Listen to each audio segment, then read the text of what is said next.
Okay. Don't worry, I told facilities I was doing confetti today. So I'm going to play in the background the soundtrack of my favorite game as I present to you guys what I learned.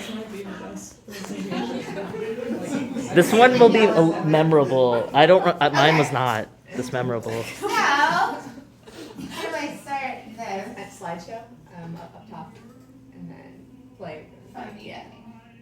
Okay. Wait, let me start my thing. Very far out.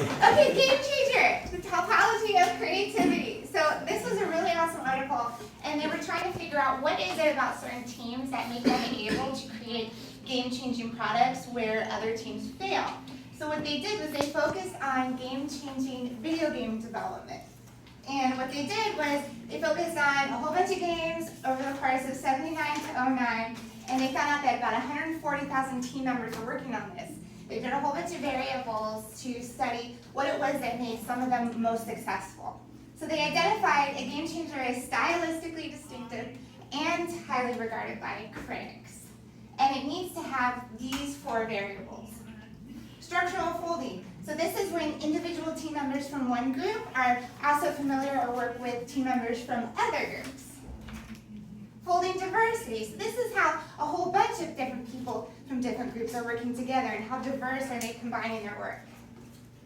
Cognitive diversity. This is basically just like you want to crank up your diversity to a 10. Move this out of the way. All right. Okay. With all things, professionally, personally, culturally, religiously, everything. Diversity, awesome. And then, cognitive distance. Now, this is one of the most important aspects of it because if you are further apart with your cognitive distance, that means that you are thinking and communicating differently from each other, and that actually creates discomfort and tension, which surprisingly is a wonderful thing to have. It's the magic pill for creativity. Generative tension fuels creativity because it forces you to leave your comfort zone, to kill the zombie brain, to think differently, to become more creative. So now let's talk about the team. So there are 4 different members of teams that you need to have to create a game-changing team, but in what combination? So you've got your veterans, your newbies, insiders, which are people that are more like the social butterflies of the team. And then you've got your superstars, exceptional developers with past success.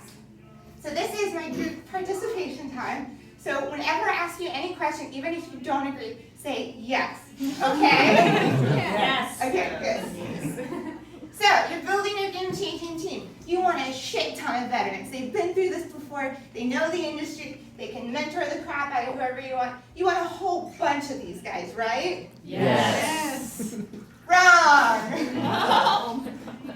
You actually only want a few veterans because they found out that too many veterans, even the best ones in the biz, they can end up starting to think in a certain set way, and it's really difficult to get out of that mindset, so it can actually limit the possible creativity. Newbies. These guys are so annoying. They've never been in the industry before. They come in with all these big ideas. They're like, oh, we can do this. They don't know how anything works. Super frustrating. You only want really like 1 or a couple, right? Yes. Wrong. You actually want a bunch of newbies. It's kind of the same idea that they're fresh. They come in with not only new ideas, but also because they don't know how the industry works, they don't know how your team is built or how the corporation is run, they're going to force people that might start to be getting into a rut of thinking to have to communicate and think differently with the newbies. So it actually helps everybody get a little more creative. Then you've got the insiders. So, okay, what's the big deal about insiders? Like, yeah, they're social. You can put your budget towards people that might be a little more specialized. So you really only want a few insiders, right? Yes. Man, you guys are really bad at this.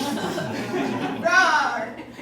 You actually want a bunch of insiders. Insiders are also called brokers in this article. They create cohesion.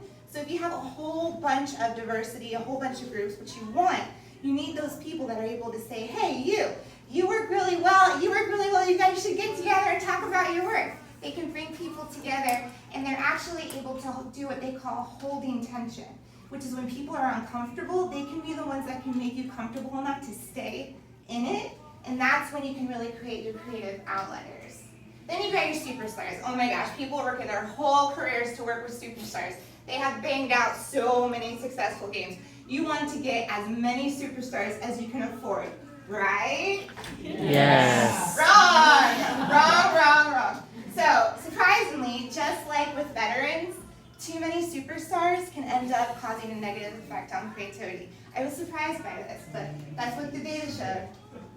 So now, 2 things that sucked and why.